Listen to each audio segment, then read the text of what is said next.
Hi, my name is Amy Beeson, and I'm studying software engineering at Brigham Young University, Idaho.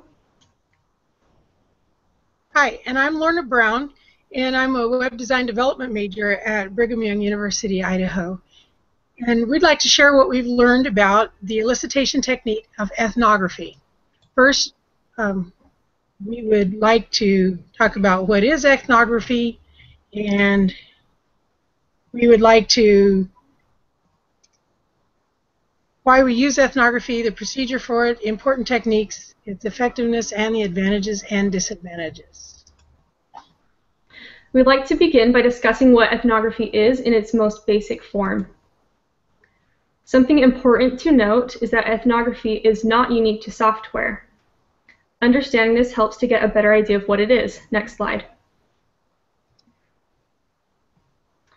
Ethnography involves observing the way that users interact with an existing system. It is used in air traffic control, police work, office work, and even for things as simple as understanding photocopier use.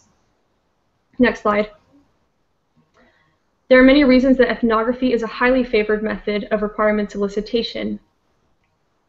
Requirements engineers have turned to ethnography more and more over the years. Next slide. Because of the need to understand the nature of work of a system. We need to understand the context that a system will need. Something important to note is that ethnography provides insights that we simply don't get from other forms of user analysis. This is because many users do not know how to articulate their expertise, or users do not understand how to articulate knowledge that they consider common knowledge. Next slide.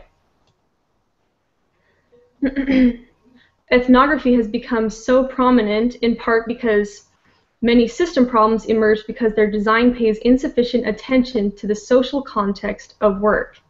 Because of this, it is vital to observe key components of software use, including how social interaction is involved. This is simply not able to be observed in forms such as interviews.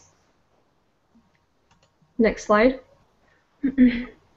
Another important thing to note is that ethnography provides real-world observation. The ethnographer is able to understand the real-world aspects of a social setting in its naturalistic environment. And it is also able to do this using first-hand experience of a field worker. It seeks to present a portrait of life as seen and understood by those who live and work within the domain concerned.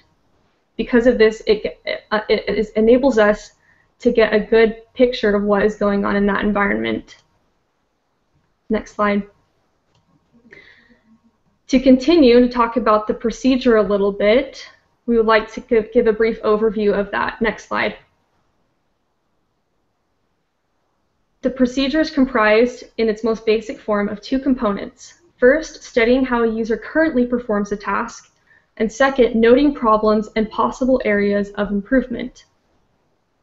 An ethnographer will spend as long as necessary in the working environment observing and noticing practices, social cooperation, and processes. And this will likely be used in the class project in order to understand our target user and the current problems with the system. Other methods will simply not give us the insight we need into how the user currently performs the task and what is wrong with that method and how it can be improved. Ethnographic analysis is often strongly correlated with prototyping throughout the requirements engineering process, as seen in the following slide. As we can see here, ethnographic study is performed while systems development is continuing, and the two groups will meet together for debriefing meetings in which they will relate the information obtained and be able to generate a system prototype based on that information. In one case studied, a period of 4 weeks of ethnography in the London Air Traffic Control Center was followed by a lengthy debriefing method involving both the field worker and the designers, and a first prototype was created.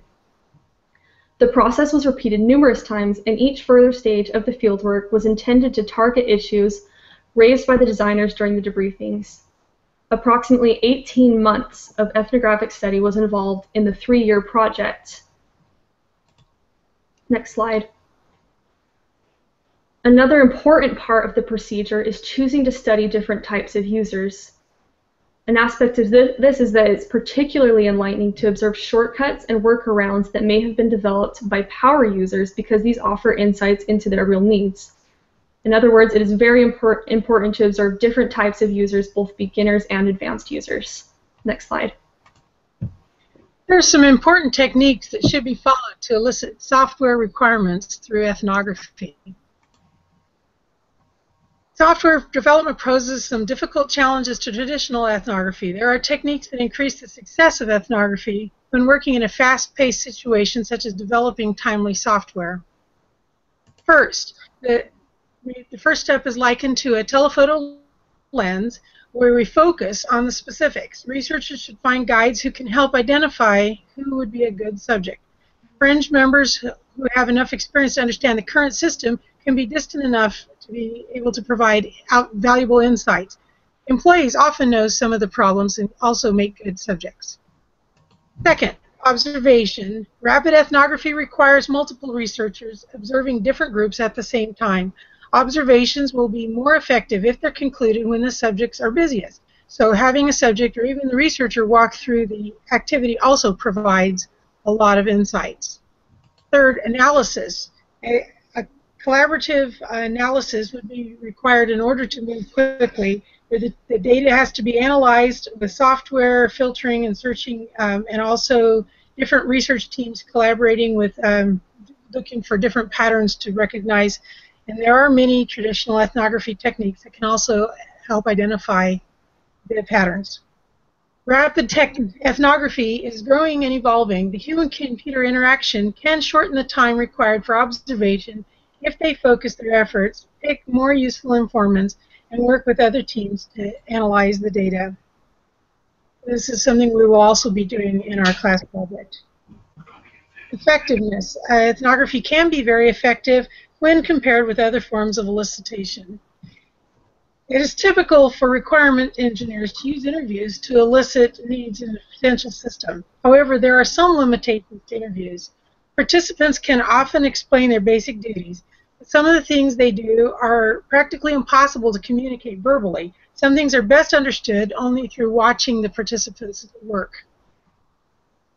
Video ethnography can be a particularly useful form of requirement solicitation. It allows researchers to view the subject's behaviors repeatedly. Also, this helps researchers discover more details, which helps them see a better understanding of the nuances and other complexities of the situation.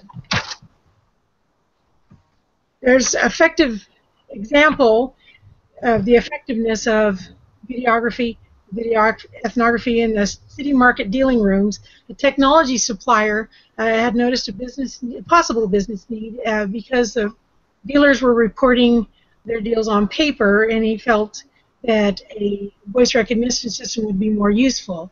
They conducted a video-based study looking for ways that the technology would be able to improve the system, and also any possible speech to use in the system. Also, analysts were sent in to observe people in person, asking questions when possible.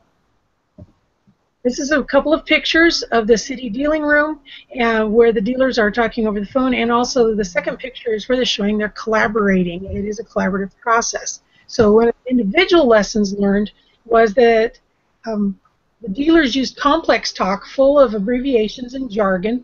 Understanding was also dependent on the context. Dealers would assume the people on the phone could see important information on their own computer screens. They didn't mention the state of the market, names of the shares, or currency of trading because they knew the buyers could see that information. The speed of the deals were very rapid, about one deal for every 5 seconds. Collaborative lessons was it showed that the dealers were working together very closely. They would continue a conversation that they had started earlier. They would just pick it up later.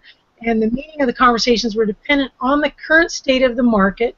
Also, dealers were aware of what their colleagues were doing and made their actions noticeable to the other dealers. This seemingly archaic tickets were actually important to the communication. For example, ripping a ticket from the book signified a deal had been made. The noise in the room was a purpose. It was making the collaborations possible. So what did we learn? The study enabled the software design team to see the challenges of the software system that they would have to overcome. They concluded the project was not really feasible. The technology supplier decided to cancel the project, and ethnography prevented a lot of wasted time and money. To summarize, we'd like to go over the advantages and disadvantages of ethnography. It is important to note that actual work often greatly prescribed practices such as company manuals and handbooks. Also, work processes are always evolving and changing, meaning that they are difficult to analyze from a textbook. It is easier to analyze these in person. Likewise, workers often find it difficult to identify their needs and knowledge what they want. And that means that ethnographers are able to firsthand. Next slide. A few disadvantages are the fact that it is very difficult to organize and can often be a prolonged process. It is also very difficult to use with interdisciplinary work. However, this is often what it is most effective for. It is also difficult to communicate the observed results because often these include high volumes of data. Next slide. Ethnography is often appropriate for complex projects and especially for interdisciplinary projects because it bridges the gap between the subjects and the developers. This is often used in contexts such as social work and software. Ethnography would be inappropriate for a small and/or very simple project, or a project where the target user's needs are already very readily and easily understood. In conclusion, while ethnography can be a lengthy and difficult process, it is one of the most effective means of requirements elicitation, and it is worth the effort.